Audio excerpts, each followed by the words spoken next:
Hello बच्चों, आज हम क्लास 10 के दो चर वाले रैखिक समीकरण को ग्राफ के बारे में आपको बताएंगे। ग्राफ किस प्रकार बनाया जाता है, दो चर वाले रैखिक समीकरण, इसका बेसिक जो जानकारी था वो फर्स्ट वीडियो में आपको बता दिया गया है। फर्स्ट वीडियो में आप बेसिक जानकारी इसका जान लीजिएगा दो चर वाले रैखिक समीकरण का।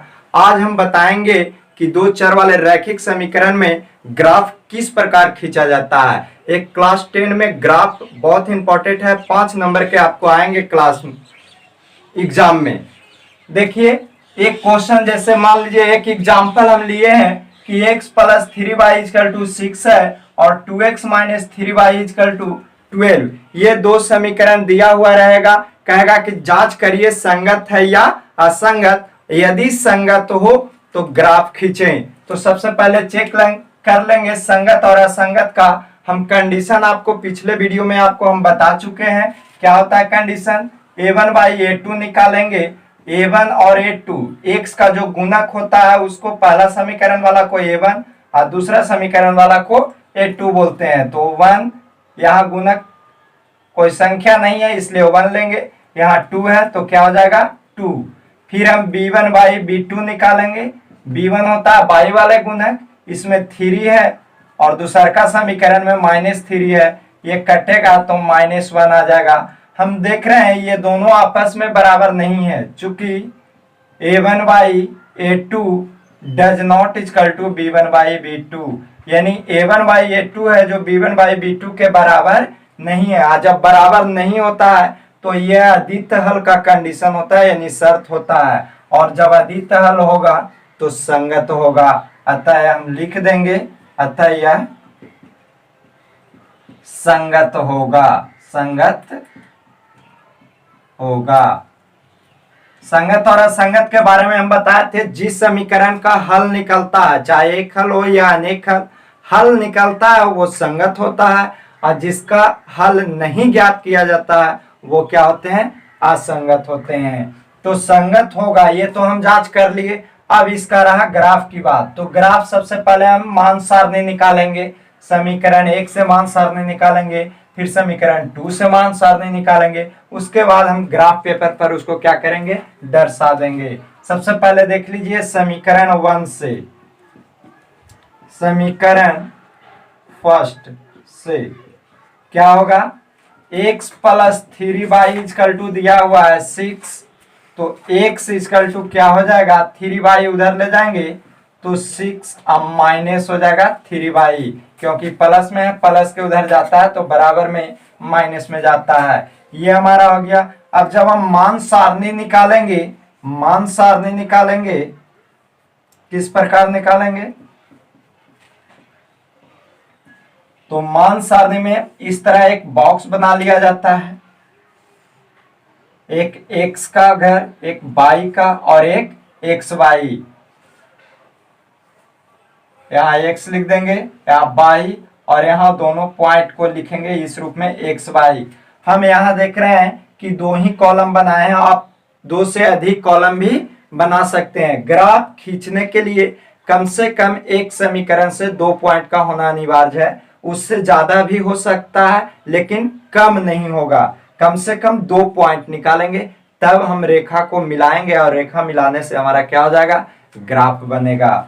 तो देखिए किस प्रकार, जैसे मान लीजिए ये x बराबर है 6 माइनस 3y, तो यदि हम y का मान 0 ले लें, y का मान कितना ले लें, 0 अगर रख दें तो x का मान क्या हो जाएगा, 6 माइनस 3 गुने 0 इक्वल टू 6, अब -3 में 0 से गुना करेंगे तो कितना आएगा 6, यानी कि हमें क्या आ जाएगा 6।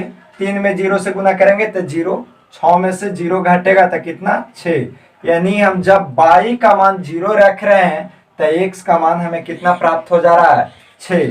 तो इसमें हम पुट करेंगे कि y का मान 0 रखें तो x का मान कितना हमें आया, 6 आया। इस प्रकार जो पॉइंट पहला निकलेगा वो 6 और 0 हो जाएगा। एक पॉइंट और निकालेंगे, यदि हम y का मान, यदि y का मान कितना ले लें 2, y के मान 2 ले लेते हैं, y का मान कितना ले लें 2, तो x बराबर इसमें वैल्यू रखेंगे 6 माइनस 3, अब y के जगह 2 रख देंगे, 6 माइनस 3 दूनी 6, घटेगा तो कितना आ जाएगा 0। यानी हम देख रहे हैं कि जब y का मान 2 रख रहे हैं तो x का मान हमें 0 प्राप्त हो रहा है। यानी y का मान 2 रखें तो x का मान 0 हमें प्राप्त हो गया। यानी हम लिख सकते हैं पॉइंट जो हमारा होगा x पहले लिखा था y बाद में, यानी 0 और 2 हो जाएगा। अब आप सोच रहे होंगे कि मन से हम कभी y बराबर 2 ले रहे हैं, कभी y बराबर 0 ले रहे हैं, ऐसा क्यों करते हैं? ऐसा इसलिए करते हैं क्योंकि दो चर वाले रैखिक समीकरण का अनगिनत हल होते हैं, और अनगिनत हल होता है तो उसमें x या y का वैल्यू, कोई भी वैल्यू हम रख के पॉइंट को जब निकालेंगे तो उसका ग्राफ हम खींच सकते हैं। हाँ, ध्यान में रखें कि ग्राफ जब हम पॉइंट निकालेंगे तो वैसे वैल्यू को रखा जाए जिससे हमें छोटा वैल्यू निकले, और छोटा वैल्यू निकले जिससे हमें क्या होगा, ग्राफ पर दर्शाने में आसानी होगा, क्योंकि ग्राफ कॉपी छोटा होता है ना। इसलिए हम छोटा वैल्यू ही 1 2 3 -1 -2 ये सब आप क्या कर सकते हैं, पुट करके अब वैल्यू हम निकाल सकते हैं। अब आ जाइए समीकरण 2 से। ये समीकरण 1 का मान सारणी निकल गया। अब समीकरण 2 से आ जाइए। समीकरण 2 से क्या दिया हुआ है, 2x minus 3y is equal to 12, या हम लिख सकते हैं 2x इजकल टू 12 अब प्लस 3y। ये इधर जाएगा तो कितना हो जाएगा, प्लस 3y। x का मान निकालेंगे तो 12 प्लस 3y अब बटा कितना हो जाएगा, 2 हो जाएगा। ध्यान रखें कोई जरूरी नहीं है कि x बराबर ही निकालेंगे, हम y बराबर भी निकाल सकते हैं, या डायरेक्ट इसमें भी वैल्यू हम x और y का मान रख के और हम इस तरह मान सारणी निकाल सकते हैं। अब ध्यान दो, यहाँ मान सारणी जब इसका बनाएंगे, मान सारणी ये चीज जो हम किए थे ये आप रफ पर कर लीजिएगा, और रफ पर करने के बाद क्या करिएगा, पॉइंट निकाल लीजिएगा। अब यहां देखिए मान सारणी सेकेंड इक्वेशन का,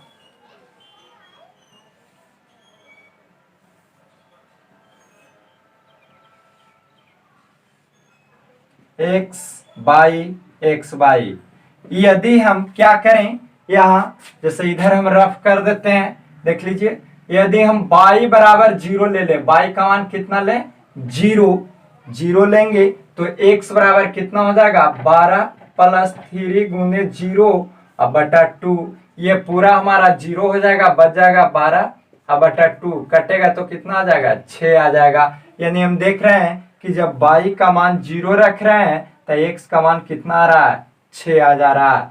पॉइंट हमारा क्या हो जाएगा, 6 और 0।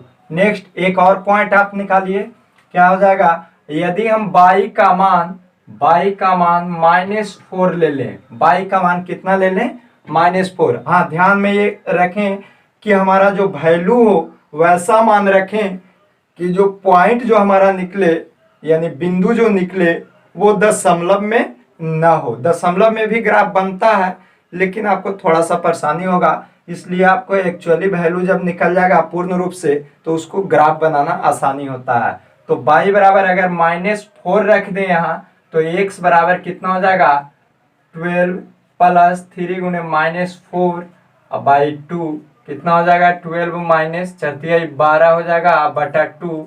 ये 0 और 0 में 2 से अगर भाग देंगे तो 0 आ जाएगा। यानी x के मान हमें कितना प्राप्त हो जाएगा, 0। यानी y का मान यदि हम -4 रख दें तो x का मान कितना आ जाएगा, 0। तो पॉइंट हमारा आ जाएगा 0 और -4। ये हमारा पॉइंट निकल गया, मान सारणी निकल गया दोनों। और ये दोनों मान सारणी की सहायता से अब हम आपको ग्राफ बता देते हैं कि ग्राफ कैसे बनाएंगे। तो मान सारणी को रह देते हैं, बाकी आप इसको क्या कर दीजिए, मिटा सकते हैं।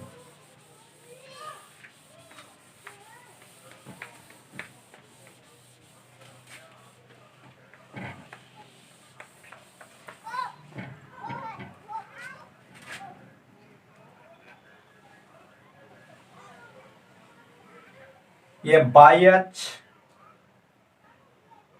और ये आपका एक्स अक्ष, इसको हम एक्स अक्ष बोलते हैं और इसको हम बाई अक्ष बोलते हैं। और दोनों जिस पॉइंट पर कटता है उसको हम मूल बिंदु बोलते हैं। और ऑरिजिन यानी ऑरिजिन का निर्देशांक 0 0, ये आपको कोऑर्डिनेट निर्देशांक ज्यामिति में आपको पढ़ाए होंगे। अब क्या किया जाता है, ये मूल बिंदु से एक्स अक्ष के दाईं ओर प्लस में जाता है, यानी +1 +2 +3 +4 +5 +6 +7। अब आप सोच रहे होंगे कि कहाँ तक लेना है, तो देख लेंगे कि मान सारणी में x का मान मैक्सिमम कितना है। तो x का मान यहाँ 6 है, इसमें भी 6 ही है, तो x का मान प्लस में 6 तक है, इसलिए 6 तक चलेंगे। x का मान माइनस में नहीं है, फिर भी 1 या 2 अंक आप क्या करिएगा, दर्शा लेंगे। फिर हम देखेंगे y का मान, ये आपका y एक्सिस होता है। y का मान देखेंगे तो 0 2 प्लस में 2 तक है, और इसमें देखिए y का मान -4 तक है, यानी ऊपर मूल बिंदु से ऊपर प्लस में जाता है। 1 2 3, यानी आवश्यकता अनुसार मान सारणी में जितने आपका वैल्यू होगा उसके अनुकूल हम इसमें क्या करेंगे, मान को दर्शा देंगे। यहाँ लिखेंगे -1 माइनस में 4 तक है तो 4 तक चलेंगे, -1 -2 -3 -4, और आगे भी आप जा सकते हैं। अब ध्यान दें, अब मान सारणी से हम क्या करेंगे, पॉइंट को दर्शाएंगे। पहला 6 0, x का मान 6 प्लस में यहाँ है, अब y का मान 0, तो इसी के सामने x और y दोनों का वैल्यू 0 जो होता है इसी पॉइंट पर होता है। तो ये जो 6 0 बिंदु होगा वो आपका कहाँ हो जाएगा, इस पॉइंट पर होगा, ये आपका 6 0 हो गया। फिर है 0 2, x बराबर 0, अब y का मान 2 यहाँ है, ये आपका 0 और 2 हो गया। ये दोनों बिंदु को क्या कर दीजिए, मिला दीजिए।